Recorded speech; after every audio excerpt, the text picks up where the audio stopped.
ಹಾಗೆ ಇನ್ನೊಂದು ಮಗು ಮಾಡ್ಕೊಳ್ಳುವಂಥ ಒಂದು ಕಾರಣ ಏನಿದೆ ಅದು ಕೂಡ ಸುಳ್ಳು. ಹಾಗೆ ಇನ್ನು ಈ ಒಂದು ಮೇನ್ ವಿಚಾರ ನಾನು ಹೇಳಬೇಕು ಅಂತ ಹೇಳಿದ್ರೆ, ಒಬ್ಬ ಮೂರನೇ ವ್ಯಕ್ತಿಯನ್ನು ನಿವೇದಿತಾ ಅವ್ರ ಜೊತೆ ಹೆಸರಿಗೆ ಸೇರಿಸಿ ಅವ್ರಿಗೆ ಸಂಬಂಧ ಕಲ್ಪಿಸ್ತಾ ಇರೋದು ಎಲ್ಲೋ ಒಂದು ಕಡೆ ನನಗೂ ಕೂಡ ಮನಸ್ಸಿಗೆ ತುಂಬಾ ಬೇಜಾರಾಗ್ತದೆ. ಯಾಕಂತ ಹೇಳಿದ್ರೆ ಆ ವ್ಯಕ್ತಿ ಮನೆಗೆ ನಾನು ಕೂಡ ಸಾಕಷ್ಟು ಬಾರಿ ಹೋಗಿದ್ದೀನಿ. ಅವರ ಮನೆಯಲ್ಲಿ ನಡೀತಿದ್ದಂತಹ ಫ್ಯಾಮಿಲಿ ಫಂಕ್ಷನ್ಗಳಿಗೆ ನಾನು ಕೂಡ ತುಂಬ ಅಟೆಂಡ್ ಆಗಿದ್ದೀನಿ. ಅವರು ತುಂಬ ಒಳ್ಳೆಯ ಫ್ಯಾಮಿಲಿ ಅವರು. ಆ್ಯಂಡ್ ಅವರ ಫ್ಯಾಮಿಲಿ ಫಂಕ್ಷನ್ ಅಂತ ಅಂದ್ರೇ ನಮಗೊಂಥರ ತುಂಬ ಖುಷಿಯಾಗೋದು. ಅವ್ರ ಮನೆಗೆ ಹೋದಾಗ ಅಷ್ಟೊಂದು ಜನನ ಸೇರಿಸಿ ಅವ್ರಿಗೆ ಊಟ ಹಾಕೋದಿರ್ಬೋದು, ಅವ್ರಿಗೆ ಒಂದು ಎಂಟರ್ಟೈನ್ಮೆಂಟ್ ಕೊಡೋದಿರ್ಬೋದು, ಆ ಕೆಲಸನೆಲ್ಲ ತುಂಬ ಮಾಡ್ತಾಯಿದ್ರು. ಸೊ ನಾನು ಕೂಡ ಸಾಕಷ್ಟು ಬಾರಿ ಆ ಕಾರ್ಯಕ್ರಮಗಳಿಗೆ ಹೋಗಿದ್ದೀನಿ, ನಾವಿಬ್ಬರು ಕೂಡ ಅವ್ರ ಜೊತೆಗೆ. ಸೊ ಆ ವ್ಯಕ್ತಿ ಜೊತೆ ನಿವೇದಿತಾ ಅವ್ರನ್ನ ಹೆಸರನ್ನು ಸೇರಿಸಿ ಇವ್ರಿಗೆ ಏನೋ ಒಂದು ಸಂಬಂಧ ಇದೆ ಅಂತ ಹೇಳ್ತಾ ಇರುವಂಥ ಒಂದು ವಿಕೃತ ಮನಸ್ಥಿತಿ ಎಲ್ಲೋ ಒಂದು ಕಡೆ ನಾವು ಕನ್ನಡಿಗರಾಗಿ ನಾವು ಅದನ್ನು ಮಾಡಬಾರ್ದು, ನಮ್ಮ ಶೋಭೆಗೆ ಅಲ್ಲ ಅದು ಅಂತ ಹೇಳಕ್ಕೆ ಇಷ್ಟಪಡ್ತೀನಿ. ಇದನ್ನು ನಾನು ಹೇಳೋದಕ್ಕಿಂತ ನಿವೇದಿತಾ ಅವರು ಅದ್ರ ಬಗ್ಗೆ ಮಾತಾಡಿದ್ರೆ ಚೆನ್ನಾಗಿರುತ್ತೆ ಅನಿಸುತ್ತೆ. ಆ್ಯಕ್ಚುಲಿ ಹೌದು, ನಂಗೆ ಆ್ಯಕ್ಚುಲಿ ಅದು ನೋಡಿದಾಗ ಸ್ವಲ್ಪ ಬೇಜಾರಾಯಿತು. ಯಾಕಂದರೆ ನಾವು ಚಂದನ್ ಮೆನ್ಷನ್ ಮಾಡ್ದಂಗೆ ನಾವೆಲ್ಲ ಫ್ಯಾಮ್ಲಿ ಫ್ರೆಂಡ್ಸ್, ನಾವು ಅವ್ರ ಫ್ಯಾಮ್ಲಿ ಜೊತೆ ಹೋಗ್ತೀವಿ.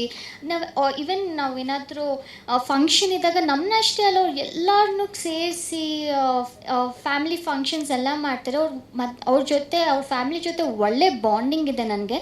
ಪ್ರತಿ ವರ್ಷವೂ ಅವ್ರು ನನಗೆ ಬರ್ಡೇ ವಿಶ್ ಮಾಡ್ತಾರೆ, ನಾನು ಅವ್ರಿಗೆ ಬರ್ಡೇ ವಿಶ್ ಮಾಡ್ತೀನಿ. ಬಟ್ ಈ ವರ್ಷವೇ ಯಾಕೆ ಈ ಥರ ಆಯಿತು ಅದು ತುಂಬ ತಪ್ಪು. ಆ್ಯಕ್ಚುಲಿ ಅವ್ರಿಗೂ ಆದಂಥ ಒಂದು ಫ್ಯಾಮ್ಲಿ ಇರುತ್ತೆ, ಮಕ್ಕಳಿರುತ್ತೆ. ಆ ಸೆಂಟಿಮೆಂಟ್ಸ್ ಜೊತೆ ಪ್ಲೀಸ್ ಹರ್ಟ್ ಮಾಡಬೇಡಿ.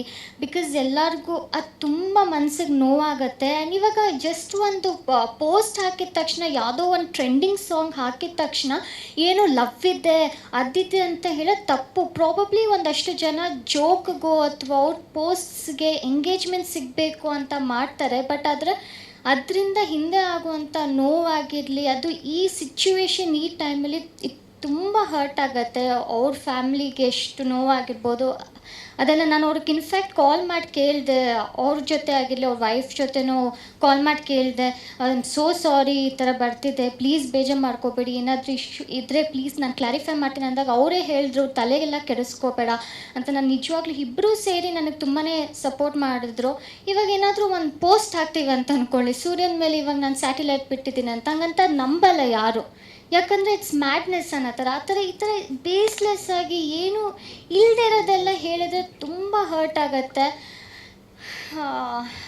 That's all. ನಿಜವಾಗ್ಲೂ ಬೇಜಾರಾಗುತ್ತೆ. ಆ್ಯಂಡ್ ಆಲ್ಸೋ ತುಂಬ ನಮಗೆ ಸುತ್ತ ಇರೋರು ಏನಾದರೂ ಈ ಥರ ಒಂದು ಈ ಪ್ರಾಬಬ್ಲಿ ಗೊತ್ತಿಲ್ಲದೇ ಈ ಥರ ಎಲ್ಲ ಮಾತಾಡೋದು ನಿಜವಾಗ್ಲೂ ತಪ್ಪು. ಈ ಪೋಸ್ಟ್ ನೋಡ್ಕೊಂಡಾಗಿರಲಿ ಅದನ್ನು ಮನಸ್ಸಿಗೆ ಆ್ಯಕ್ಚುಲಿ ನೋವಾಗುತ್ತೆ.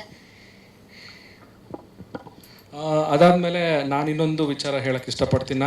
ಇನ್ನೊಂದು ವ್ಯಕ್ತಿ ಕೊಟ್ಟಿರೋವಂಥ ಇಂಟರ್ವ್ಯೂ ಕೂಡ ನೋಡಿದೆ. ಅವರು ನನ್ನ ಫ್ರೆಂಡ್ ಅಂತ ಕ್ಲೇಮ್ ಮಾಡ್ತಾ ಇದ್ದಾರೆ. ಅವರು ನನಗೆ ತುಂಬ ಕ್ಲೋಸ್ ಫ್ರೆಂಡ್ ಅಂತ ಹೇಳ್ತಾ ಇದ್ದಾರೆ.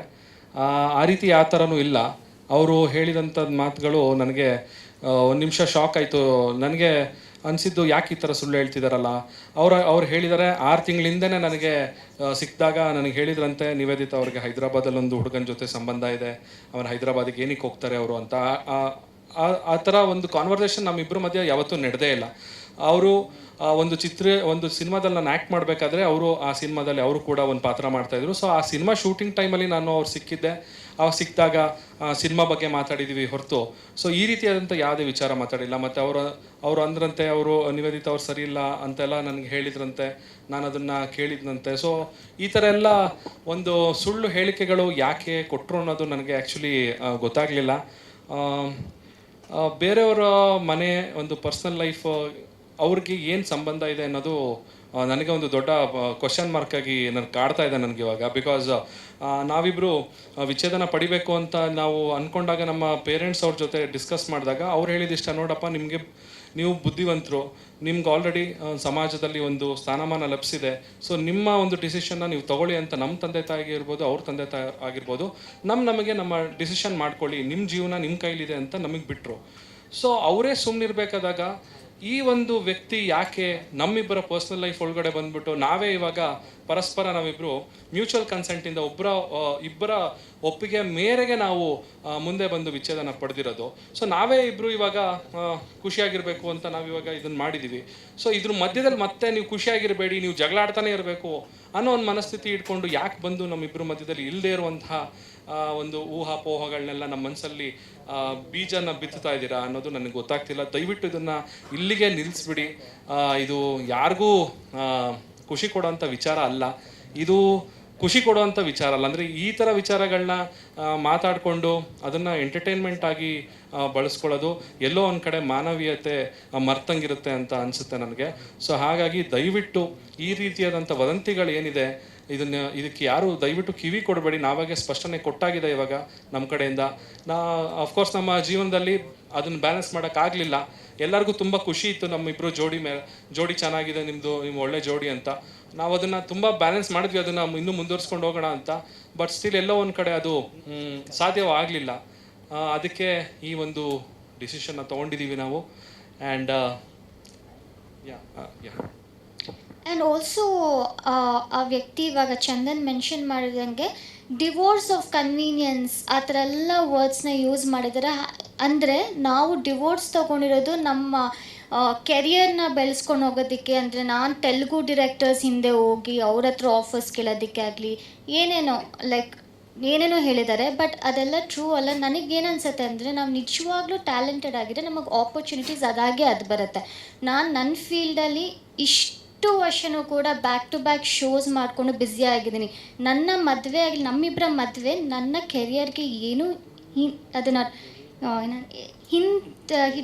ಅಂದರೆ ಅದನ್ನು ಏನೂ ಕೆಳಗಡೆ ಮಾಡಿಲ್ಲ. ಅಂದರೆ ನಾವಿಬ್ಬರು ಮದುವೆ ಆಗಿರೋ ನನ್ನ ಕೆರಿಯರ್ ಗ್ರೋತಲ್ಲೇ ಇತ್ತು. ನಾವು ರೀಸನ್ ಏನಕ್ಕೆ ಅಂದರೆ ಮೇನ್ಲಿ ಬಿಕಾಸ್ ನಮ್ಮಿಬ್ಬರ ಮಧ್ಯೆ ಕಂಪ್ಯಾಟಬಿಲಿಟಿ ಇರಲಿಲ್ಲ. ಆ್ಯಸ್ ಚಂದನ್ ಮೆನ್ಷನ್, ಅವ್ರಿಗೇನು ಪ್ಲೆಷರ್ ಸಿಗ್ತಿದೆಯೋ ಸುಳ್ಳು ಹೇಳಿ, ನಂಗೆ ಆ ಕಾನ್ಫಿಡೆನ್ಸ್ ಇದೆಯಲ್ಲ, ಸುಳ್ಳು ಹೇಳೋದ್ರಲ್ಲಿ ಕಾನ್ಫಿಡೆನ್ಸ್ ನೋಡಿನೇ ನನಗೆ ತಲೆ ಕೆಟ್ಟೋಯ್ತು. ಒಬ್ಬ ಹಿಂಗೂ ಯೋಚನೆ ಮಾಡ್ಬೋದಾ, ಹಿಂಗೂ ಯೋಚನೆ ಮಾಡ್ತಾರ ಅಂತ. ಬಟ್ ಆ ಥರ ಏನೂ ಇಲ್ಲ. ಕ್ಲಿಯರ್ ಆಗಿ ಮೆನ್ಷನ್ ಮಾಡಬೇಕು ಅಂದರೆ it's just because mutual consent ನಾವಿಬ್ಬರು ಕಂಪ್ಯಾಟಬಲ್ ಇರಲಿಲ್ಲ ಅಂತ. ಮಕ್ಕಳು ಬೇಡ ಅಥವಾ ಬೇರೆಯವ್ರ ಜೊತೆ ಏನೋ ಲಿಂಕ್ ಮಾಡಿ ಅವ್ರ ಜೊತೆ ಫಾರಿನ್ಗೆ ಹೋಗಿ ಅದೆಲ್ಲ ಸುಳ್ಳು. ಪ್ಲೀಸ್ ರಿಕ್ವೆಸ್ಟ್ ಮಾಡ್ತೀನಿ, ಹಂಬಲ್ ರಿಕ್ವೆಸ್ಟ್, ಈ ಥರ ಯಾವುದೂ ರೂಮರ್ಸ್ನ ಪ್ಲೀಸ್ ನಂಬೇಡಿ. ಇವಾಗ ನಾವಿಬ್ಬರೇ ಅದಕ್ಕೆ ಕ್ಲಾರಿಟಿ ಕೊಟ್ಟಿದ್ದೀವಿ. ಪ್ಲೀಸ್ ಯಾಕಂದರೆ ಇದು ತುಂಬ ಸೆಂಟಿಮೆಂಟ್ಸಿಗೆ ಹರ್ಟ್ ಮಾಡುತ್ತೆ. ಆ್ಯಂಡ್ ನಮ್ಮ ಫ್ಯಾಮಿಲಿ ಆಗಿರಲಿ, ಫ್ಯಾಮ್ಲೀಸು ಇದನ್ನು ನೋಡ್ತಿರ್ತಾರೆ, ಅವ್ರಿಗೂ ಹರ್ಟ್ ಆಗುತ್ತೆ. So please. ಸೊ ಕೊನೆಯದಾಗಿ ನಾನು ಏನು ಹೇಳ್ತೀನಿ ಅಂತ ಹೇಳಿದ್ರೆ, ನಮಗೆ ಸಪೋರ್ಟ್ ಮಾಡಿದಂಥ ಎಲ್ಲ ಮಾಧ್ಯಮದವರು, ಹಾಗೆ ನಮ್ಮ ಫ್ಯಾಮಿಲಿ, ನಮ್ಮ ಫ್ರೆಂಡ್ಸು, ಹಾಗೆ ನಮ್ಮ ಫ್ಯಾನ್ಸು, ಇನ್ಸ್ಟಾಗ್ರಾಮಲ್ಲಿ ಸಾಕಷ್ಟು ಹಾಗೆ ಇನ್ನೊಂದು ವಿಷಯನೂ ಕೂಡ ಆ್ಯಡ್ ಮಾಡಬೇಕು. ಹಾಗೆ ನನ್ನ ಒಂದು ವಿಡಿಯೋ, ನಾನು ತುಂಬ ಬೇಜಾರಾಗಿದ್ದೀನಿ, ಡಿಪ್ರೆಷನಲ್ಲಿದ್ದೀನಿ ಅನ್ನೋ ಒಂದು ವಿಡಿಯೋ ಹರಿದಾಡ್ತಿದೆ, ಚಂದನ್ ಅವರು ಡಿಪ್ರೆಷನಲ್ಲಿದ್ದಾರೆ ಅಂತ. ಸೊ ಅದೊಂದು ನಾನು ಕ್ಲಾರಿಟಿ ಕೊಡಬೇಕಾಗಿತ್ತು. ಆ ವಿಡಿಯೋ ಮಾಡಿರೋದು ನಾನು 2023 ಇಸ್ವಿಯಲ್ಲಿ 2023 29 ಆಗಸ್ಟ್ 2023 ಆ ವಿಡಿಯೋನ ನಾನು ನನ್ನ ಇನ್ಸ್ಟಾಗ್ರಾಮಲ್ಲಿ ರಿಲೀಸ್ ಮಾಡಿದ್ದೀನಿ. ಅದು ನನ್ನ ಇನ್ಸ್ಟಾಗ್ರಾಮಲ್ಲಿ ಇವತ್ತಿಗೂ ಇದೆ, ನೀವು ಬೇಕಾದ್ರೆ ಹೋಗಿ ನೋಡ್ಬೋದು ಫುಲ್ ವಿಡಿಯೋ. ಈ ವಿಡಿಯೋದಲ್ಲಿ ನಾನು ಏನು ಹೇಳಿದ್ದೀನಿ ಅಂದರೆ, ನನಗೇನು ಮಾಡಬೇಕು ಗೊತ್ತಾಗ್ತಿಲ್ಲ, ನನಗೆ ತುಂಬ ಬೇಜಾರಿತ್ತು, ಇವತ್ತು ನಾನು ಮುಂದೆ ಎಲ್ಲ ಹೇಳಬೇಕು ಅಂತ ಅಂದ್ಕೊಂಡಿದ್ದೀನಿ, ಏನು ಮಾಡಬೇಕು ಗೊತ್ತಾಗ್ತಿಲ್ಲ ಅಂತ ಹೇಳ್ತಾ ಲಾಸ್ಟಿಗೆ ಏನು ಹೇಳಿದ್ದೀನಿ, ನನ್ನ ಸೂತ್ರಧಾರಿ ಸಿನಿಮಾದ ಏನು ಮಾಡಬೇಕು ಸಾಂಗ್ ರಿಲೀಸ್ ಆಗುತ್ತೆ, ದಯವಿಟ್ಟು ಹೋಗಿ ನೋಡಿ ಅಂತ ಕೊನೆಯಲ್ಲಿ ಹೇಳಿದ್ದೀನಿ. ಆ ಕೊನೆಯಲ್ಲಿ ಹೇಳಿರೋ ಅಂಥ ವಿಷಯನ ಕಟ್ ಮಾಡಿಬಿಟ್ಟು ಈ ಒಂದು ಸಿಚುವೇಶನ್ಗೆ ಲಿಂಕ್ ಮಾಡಿ ಅದನ್ನು ಹರಿಬಿಟ್ಟಿದ್ದಾರೆ. ಇನ್ನೊಂದು ಸಂಗತಿ ಏನಂತ ಹೇಳಿದ್ರೆ ನಗು ಬರುತ್ತೆ ನನಗೆ. ನನ್ನ ಪೇಜಲ್ಲಿ ಅದು ಬರೀ 1 ಲಕ್ಷ ವ್ಯೂಸ್ ಪಡೆದಿದೆ. ಅದೇ ಬೇರೆಯವ್ರು ಹಾಕಿರೋ ಒಂದು ವಿಡಿಯೋದಲ್ಲಿ 8 ಲಕ್ಷ ವ್ಯೂಸ್ ಪಡೆದಿದೆ. ಸೊ